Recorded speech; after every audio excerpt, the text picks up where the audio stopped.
가니 이는 바울이 걸어서 가고자 하여 그렇게 정하여 준 것이라.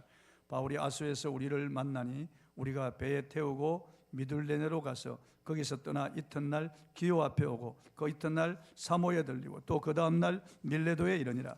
바울이 아시아에서 지체하지 않기 위하여 에베소를 지나 배 타고 가기로 작정하였으니 이는 될 수 있는 대로 오순절 안에 예루살렘에 이르려고 급히 가미르라. 바울이 밀레도에서 사람을 에베소로 보내어 교회 장로들을 청하니 오매 그들에게 말하되 아시아에 들어온 첫날부터 지금까지 내가 항상 여러분 가운데서 어떻게 행하였는지를 여러분도 아는 바니 곧 모든 겸손과 눈물이며 유대인의 관계로 말미암아 당한 시험을 참고 주를 섬긴 것과 유익한 것은 무엇이든지 공중 앞에서나 각 집에서나 거리낌이 없이 여러분에게 전하여 가르치고 유대인과 헬라인들에게 하나님께 대한 회개와 우리 주 예수 그리스도께 대한 믿음을 증언한 것이라. 아멘. 주님을 닮은 사람이라는 주제로 오늘 말씀을 통해서 같이 은혜를 나누겠습니다. 오늘날처럼 목회자의 권위가 땅에 떨어지고 불신자로부터 욕을 먹는 시대도 아마 없을 겁니다. 여론조사 전문기관인 GM컴이 한국기독교 목회자협의회 의뢰를 받아 지난해 9월 22일부터 10월 20일까지 전국의 만 19세 이상 개신교인 1000명을 대상으로 바람직한 목회자의 역할에 대해 온라인 설문조사를 했습니다. 이 설문조사에서 한국교회 성도의 47.6%가 목회자가 정직하고 도덕적이고 이웃 사랑하는 언행일치의 삶을 사는 것이라고 응답했습니다. 그러니까 일반 성도들은 말씀 전파와 목양사역보다 삶 속에서 예수님을 닮은 목회자, 예수님의 삶을 실천하는 이런 목회자의 모습을 보고 싶어 한다는 것을 알 수가 있습니다. 이어서 20.6%가 교회 목회에 집중하며 성도에게 위로와 평안을 제공하는 것이라고 답했고 17.1%는 영적 깨달음을 얻게 도와주는 것이라고 했고 9.9%는 기독교 복음을 주변에 전파하는 것이라고 답했고 4.1%는 국민의 정신적 지도자로 활동하는 것이라고 답했습니다. 성도들은 성직자의 높은 도덕적 수준을 요구하는데 이것이 마땅합니다. 그런데 저를 포함한 많은 목회자들이 여기에 미치지 못하고 있는 것이 사실입니다. 그런데 여기 기독교 역사에 있어서 정직하고 도덕적이고 이웃을 사랑하며 목회와 전도에 집중한 최고의 목회자가 있습니다. 그분은 여러분이 짐작하듯이 바울입니다. 하나님이 우리를 부르셔서 그 아들의 형상을 닮아가기 위해서라고 로마서 8장 29절에 말씀하고 있습니다. 하나님이 미리 아신 자들을 또한 그 아들의 형상을 본받게 하기 위하여 미리 정하셨으니 이는 그로 많은 형제 중에서 맏아들이 되게 하려 하십니다. 저와 여러분은 예수님께 붙어서 예수님을 닮아가는 거예요. 그게 그리스도님, 크리스천입니다. 그리스도를 따라가고 그리스도를 닮아가는 사람이라는 것이죠. 그런데 우리 예수님은 신성과 인성을 겸비하신 지존하신 분이기 때문에 우리가 주님을 닮는다 생각하면 막연하고 아득한 그런 마음이 듭니다. 그런데 여기 예수님을 가장 많이 닮은 사람이 있습니다. 우리의 견본 신자라고 할 만한 사람이 있습니다. 바로 바울이죠. 그래서 오늘은 성경에 기록된 이 바울의 성품을 우리가 살펴보면서 우리도 예수님처럼 바울처럼 그런 성품으로 그런 삶으로 변하기를 원하는 것입니다. 바울 사도는 제3차 전도 여행을 마치고 예루살렘으로 향하여 가던 중에 밀레도라고 하는 곳에서 에베소 장로들을 청하여 고별 설교를 했습니다. 바울의 유언과 같은 이 고별 설교를 보면은 바울의 목회자와 인간됨의 그 모습이 잘 나타나 있습니다. 본문 16절을 한번 읽어보겠습니다. 본문 16절.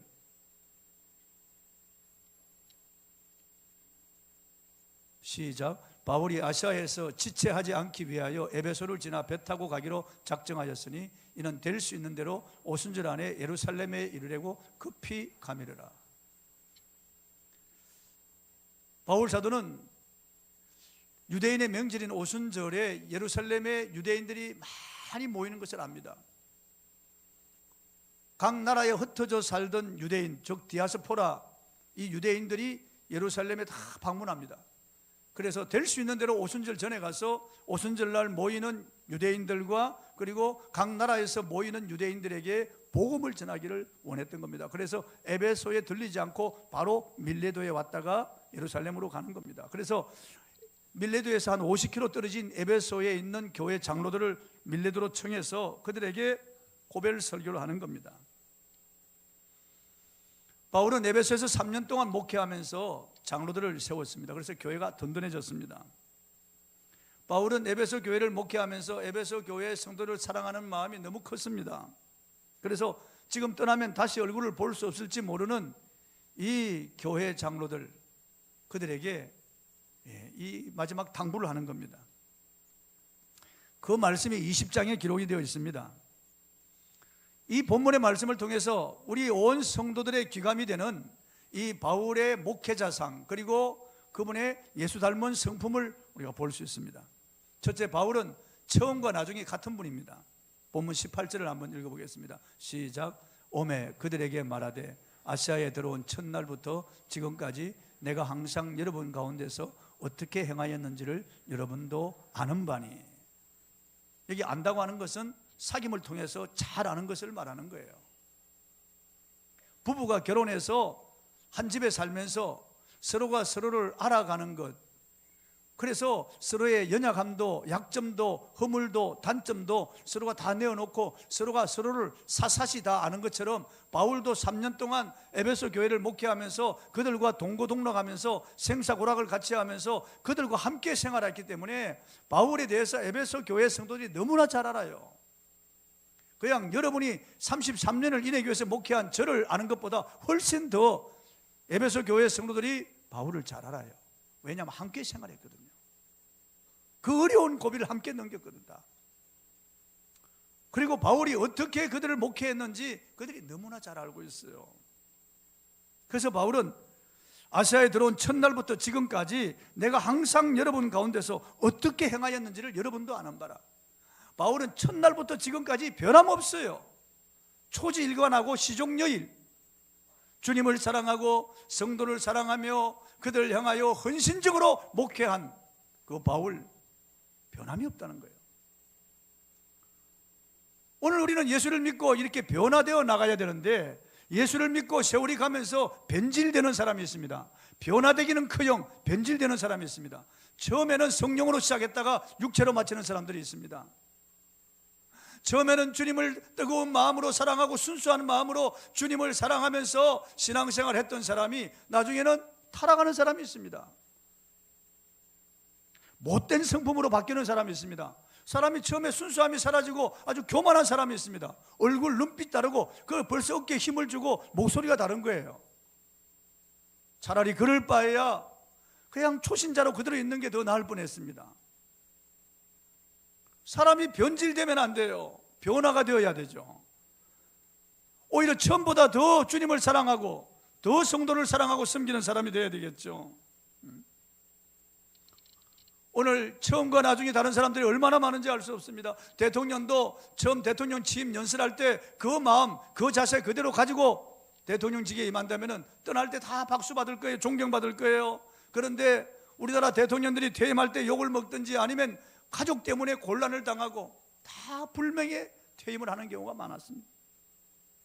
목회자들도 평생을 강단에서 목회하면서 처음에는 순수한 마음으로 목회하다가 나중에 은퇴할 때 변질되어서 교회 문제를 일으키고 은퇴하는 사람들이 많습니다.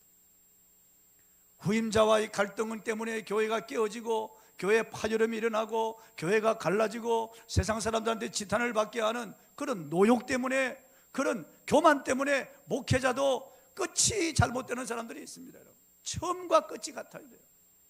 이단이라고 하는 말은 끝이 다르다는 말이에요.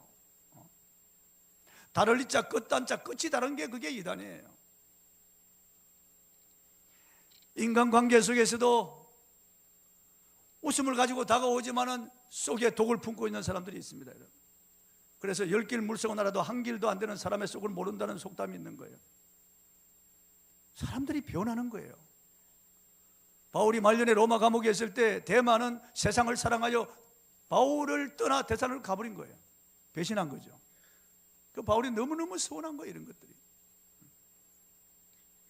부부관계도 처음에 결혼식 때 하나님 앞에 사람 앞에 약속하고 맹세하고 그렇게 결혼했는데 그 마음, 그 사랑을 가지고 가야 되는데 나중에 변질되는 사람들이 많습니다. 그래서 가정에 파탄이 일어나고 부부관계 피눈물 흘리는 가정이 많죠.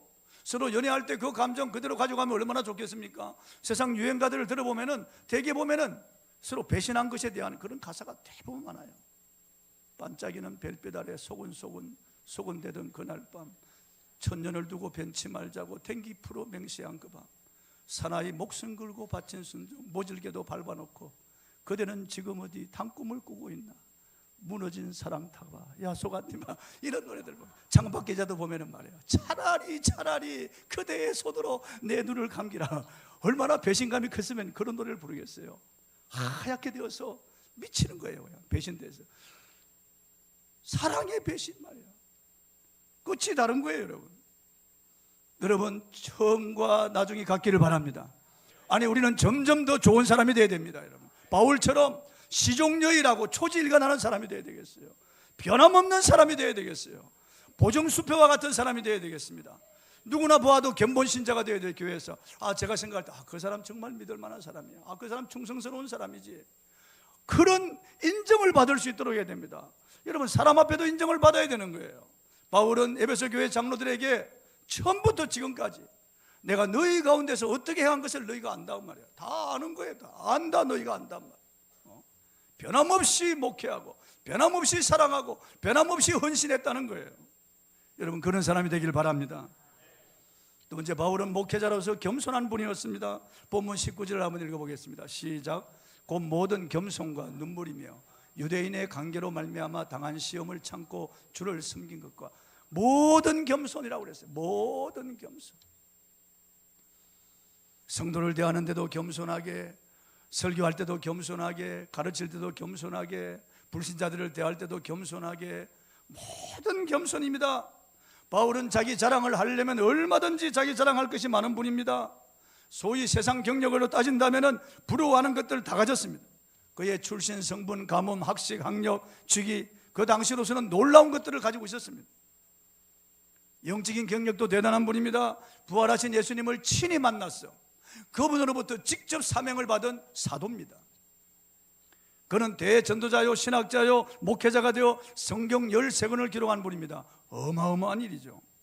수많은 개척교회를 세웠고 수많은 사람들을 회심시킨 분입니다. 그가 많은 병든 자들을 고쳤고 죽은 자를 살렸습니다. 그의 몸에 앞치마나 수건을 가지고 가서 병든 자에게 얹으면 병든 자가 나았습니다. 귀신 들린 자에게 얹으면 귀신 들린 자, 귀신이 떠나고 자유함을 얻었습니다. 또한 은혜 체험과 신비로운 체험을 많이 한 분입니다. 주님이 곁에 있어서 음성을 들려주시고 그를 위로하고 격려했습니다. 고린도서 12장 1절에 보면 그는 셋째 하늘에 끌려 올라가서 사람의 말로 가히 표현할 수 없는 천국의 장면을 보고 왔다고 했습니다. 너무 놀라운 장면이에요. 그가 몸 안에 있었는지 몸 밖에 있었는지 그것은 알 수 없지만은 그가 셋째 하늘에 끌려 올라가서 인간의 언어로 표현할 수 없는 어마어마한 그런 천국의 모습들을 보고 왔다는 거예요. 몸 안에 있었는지 몸 밖에 있었는지 알지 못한다는 것은 그가 뚜렷한 의식을 가지고 있었다는 거예요. 뚜렷한 의식을 가지고 가서 보았다는 거예요. 물론 꿈이나 환상이 아니라는 거예요. 그 외에도 많은 신비로운 체험이 있지만은 듣는 바 지나치게 생각할까 보아서 그만둔다고 했습니다. 왜냐하면 사람들이 예수님을 이렇게 바라보기보다는 바울을 바라보면서 바울을 높일까 봐서 바울은 그만둔다고 그랬습니다. 그래서 그는 나의 여러 약한 것들에 대하여 자랑하리니 이는 그리스도의 능력으로 내게 머물게 하려 함이라. 그러므로 내가 그리스도를 위하여 약한 것들과 능력과 궁핍과 핍박과 곤란을 기뻐하노니 이는 내가 약할 그때에 곧 강함이라. 바울은 자기의 연약함을 알고 있어요. 자기 부족함을 알고 있어요. 사람들은 그를 위대하다고 하지만은 그는 아닌 것을 잘 알고 있어요. 그는 주님 떠나면 나는 시체라는 걸 알고 있습니다. 그래서 그는 오직 주님을 바라볼 뿐입니다. 하나님께서 그가 자고하지 못하도록 가시를 주셨습니다. 그래서 그는 항상 주님을 의지하고 항상 주님만을 바라보면서 언제나 주님 앞에서 겸손한 사람이었습니다. 바울의 원래 이름은 사울이었습니다. 큰 자라는 뜻이에요. 히브리식 이름 큰 자라는 뜻이에요. 그런데 그가 부활하신 예수님을 만나고 난 다음에 이름을 바꿨습니다. 바울, 작은 자라고 이름을 바꿨어요. 그는 주님의 은혜를 받고 난 다음에 나는 사도 중에 작은 자라고 이렇게 고백해요. 사도 중에 작은 자라고. 겸손한 것이지 않습니까? 그런데 더 은혜를 받고 난 다음에 나는 성도 중에 미말에 처할 자라고 했습니다. 그는 더 은혜를 받고 난 다음에 나는 만삭되지 못하여 난 자 같다고 그랬습니다. 병신이라는 말이죠. 병신 같다고 말이에요. 더 은혜를 받고 난 다음에 나는 죄인 중에 괴수라고 그랬습니다. 그가 말년에 깊은 은혜를 받고 난 다음에는 나는 만물의 찢기와 같은 자라고. 여러분, 이게 자기 비하가 아니에요. 이게 열등감에서 나온 그런 말이 아닙니다. 이것은 바울이 얼마나 겸손한지, 주님의 영광의 빛 앞에 자신을 비춰볼 때 이거 실감나는 고백이란 말이에요. 사실 그대로의 겸손한 고백이라고 말이죠. 여러분, 은혜를 받은 자는 오직 하나님께만 영광을 돌리고 자기는 낮아집니다. 자기 형체는 사라져야 돼요. 주님이 나타나셔야 됩니다. 그래서 바울은 나의 나된 것은 오직 하나님의 은혜라, 나의 나된 것은 하나님의 은혜라고 했습니다. 성경은 하나님은 교만한 자를 물리치고 겸손한 자에게 은혜를 주신다고 했습니다. 하나님은 교만한 자를 대적하시며 하나님은 겸손한 자를 들어서 하나님 사용하시는 거예요. 그러니까 참으로 교만은 약이 없습니다. 여러분. 하나님이 가장 미워하는 게 교만이에요. 로버트 리아폰이라고 하는 분은 이런 말을 했습니다. 하나님의 가장 귀한 친구는 자기를 낮추는 자이다. 티끌에 가까이 앉은 자가 하늘에 가까이 앉은 자이다. 옳은 말입니다. 주님께서는 마태복음 18장 4절에 자기를 낮추는 거의가 천국에서 큰 자라고 했습니다. 주님처럼 높으신 분이 주님처럼 낮아진 그런 사람이 어디 있나요? 빌립보서 2장 5절로 8절에 보면은 너희 안에 이 마음을 품으라. 그는 근본 하나님의 본체시나 하나님과 동등됨을 취할 것으로 여기지 아니하고 자기를 비워 종의 행체를 입고 사람의 모양으로 나타나셨다. 그리고 죽기까지 복종하셨으니 그 십자가에 죽으심이라. 하늘의 영광 보좌를 버리고 말이에요.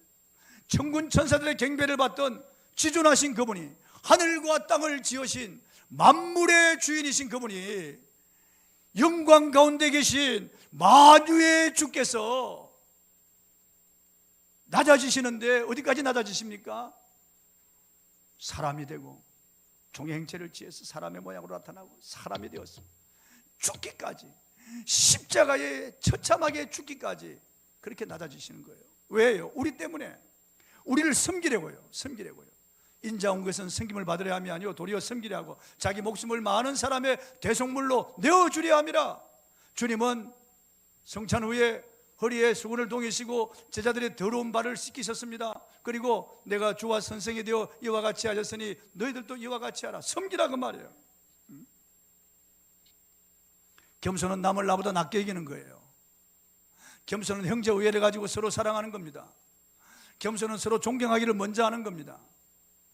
겸손은 남을 긍휼히 여기는 겁니다. 겸손은 손을 포기하는 겁니다. 겸손은 항상 하나님께만 영광을 돌리는 겁니다. 겸손은 모든 사람에 대하여 관용을 베푸는 것입니다. 여러분, 겸손한 사람이 되기를 바랍니다. 그리고 바울은 눈물의 목회자였습니다. 19절 한번 읽어보겠습니다. 시작. 곧 모든 겸손과 눈물이며 유대인의 관계로 말미암아 당한 시험을 참고 주를 섬긴 것과 모든 눈물이에요. 눈물. 바울 사도는 예수님 만나기 전에 피도 눈물도 없던 사람이었어요. 예수 믿는 사람을 잡아다가 포박하여 형벌하고 예수님을 강제로 못 오가게 하고 그리고 매질하고 그리고 죽였습니다. 이런 포악하고 잔인한 이런 바울이 부활하신 예수님을 만난 뒤에는 사랑과 눈물의 사람이 되었습니다. 고린도교회에 편지하면서 고린도후서 2장 4절에 내가 마음에 눌림과 걱정이 있어 많은 눈물로 너희에게 썼노니, 많은 눈물로 너희에게 썼노니. 또 빌립보 교회에 편지하면서 빌립보 3장 18절에 내가 여러 번 너희에게 말하였거니와 이제도 눈물을 흘리며 말하노니 여러 사람들이 그리스도의 십자가의 원수로 행하느니라. 눈물을 흘리며 글을 쓰는 겁니다. 눈물의 사람이에요. 본문 31절을 한번 읽어보겠습니다. 시작. 그러므로 여러분이 일깨어 내가 3년이나 밤낮 쉬지 않고 눈물로 각 사람을 훈계하던 것을 기억하라. 바울이 지금 에베소 장로들 앞에 있는데 바울이 거짓말을 할 수 있나요? 바울이 그들의 눈물로 훈계했습니다. 그들을 위해서 눈물로 기도하고 그들을 너무 사랑한 나머지 계속 눈물을 흘렸습니다. 눈물의 목회자 이 바울, 저도 기도할 때 눈물 흘리기도 하고 설교 준비할 때 감동받아 눈물 흘리기도 하지만 바울에 비하면 세 발의 피라고 해야 됩니다. 여러분이 저를 위해서 기도할 때마다 눈물의 목회자가 되게 해달라고 기도해 주십시오. 눈물샘이 터져서 기도하면서 눈물 흘리고, 성도를 생각하며 눈물 흘리고, 말씀을 준비하며 눈물 흘리고, 설교하면서도 눈물을 흘리는, 가슴에 눈물이 흐르는 목회자, 눈물이 있는, 그리고 사랑이 있는 뜨거운 목회자가 되게 해달라고 기도해야 됩니다. 여러분, 눈물의 힘은 강력합니다. 주님도 눈물 많이 흘리셨습니다. 예루살렘 성을 바라보시면서 우셨고, 나사로의 무덤에서 우셨고, 겟세마네 동산에서 피 흘리며 눈물로 기도하셨습니다. 히브리 5장 7절에는 심한 통곡과 눈물로 간구와 소원을 아버지께 올렸다고 그랬습니다. 심한 통곡과 눈물로. 예수님은 눈물 많이 흘리셨어요. 그래, 눈물 흘리는 자들의 그 아픔과 서러움과 그 슬픔과 괴로움과 고통을 너무나 잘 알고 그들의 눈에서 눈물을 닦아줄 수 있는 분이에요. 주님께서 눈물에 약하세요. 누가복음에 보면은 나인성 가부의 아들이 죽었는데 그 시체를 관에 넣고 묻으러 가는데 그 가부가 따라오면서 통곡하며 따라올 때 예수님 기도도 하지도 않고, 예수님이 누구신지 모르지만은 그 통곡하며 우는 그 여인의 그 눈물을 보시고 주님께서 그 아들을 살려주신 거예요. 그 가부의 아들을. 주님은 눈물의 주님이고 바울도 눈물의 목회자였습니다. 성경은 자녀를 가진 성도들이 자녀를 위해서 눈물을 흘리며 울며 기도해야 된다고 말씀하고 있어요. 누가복음 24장 28절에 보면은 예수님이 십자가 지고 갈보리길을 갈 때 뒤에서 따라오는 여인들에게 예루살렘의 딸들아, 나를 위하여 울지 말고 너희와 너희 자녀를 위하여 울라, 울라, 그렇게 말씀하셨어요. 예레미야가 2장 18절 이하에 보면은 갓길머리에 혼절하여 주저앉는 너희 자녀를 위하여 눈물을 강같이 흘릴지어다. 밤 사경이라 눈물을 강같이 흘릴지어다, 그렇게 말씀하고 있어요. 여러분, 우리 자녀들을 위해서 울어야 되는 거예요. 부모들이, 아버지도 어머니도 자녀를 위해서 울어야 되는 거예요. 여러분, 지금 이 시대가 얼마나 악한 시대고 음란한 시대입니까? 사람의 심성이 패역해지고 기계처럼 식어지는 그런 시대 아닙니까? 지금 이 시대에 키워간 자라나는 우리의 자녀들을 볼 때 너무나 걱정되잖아요. 불법이 성행하고 사랑이 식어지고 사람이 인정이 메말라가는 이 시대, 너무나 죄악이 간영한 이 시대, 사람이 기계처럼 변해가는 이런 시대를 살아가는 우리의 자녀들을 볼 때 너무나 가슴 아프잖아요. 눈물로 기도해야 돼요. 우리 자녀들을 위해서. 특별히 전도자들이 울면서 기도하라고 말씀하고 있습니다. 복음 전하라고. 시편 126편 5절 6절 한번 읽어보겠습니다. 시작. 눈물을 흘리며 씨를 뿌리는 자는 기쁨으로 거두리로다. 울며 씨를 뿌리러 나가는 자는 반드시 기쁨으로 그 곡식단을 가지고 돌아오리라. 여러분, 우리의 심정이 돌처럼 딱딱하고 기계처럼 될까 두렵습니다. 여러분, 성령께 간구하십시오. 눈물을 내게 달라고, 내게 눈물을 달라고. 우리의 눈이 사막처럼 황무한 광야처럼 될까 두렵습니다. 내게 눈물을 달라고. 머리는 지식과 관계가 있고 눈물은 가슴과 관계가 있습니다. 가슴이 뜨거울 때 감격의 눈물이 있고, 가슴이 아플 때 아픔의 눈물이 있고, 가슴에 사랑이 어릴 때 동정의 눈물이 있을 것이고, 가슴에 은혜가 있을 때 감사와 궁일의 눈물이 있을 겁니다. 주님, 내 눈에 눈물을 채워주시옵소서. 나의 눈에 주의 눈물을 채워주옵소서. 성령의 감동이 있어서 눈물샘이 터지길 바랍니다. 여러분의 가슴에 눈물이 흐르기를 바랍니다. 마지막으로 바울은 부지런히 복음을 전하는 목회자였습니다. 본문 20절 21절을 읽어보겠습니다. 시작. 유익한 것은 무엇이든지 공중 앞에서나 각 집에서나 거리낌이 없이 여러분에게 전하여 가르치고, 유대인과 헬라인들에게 하나님께 대한 회개와 우리 주 예수 그리스도에 대한 믿음을 증언한 것이다.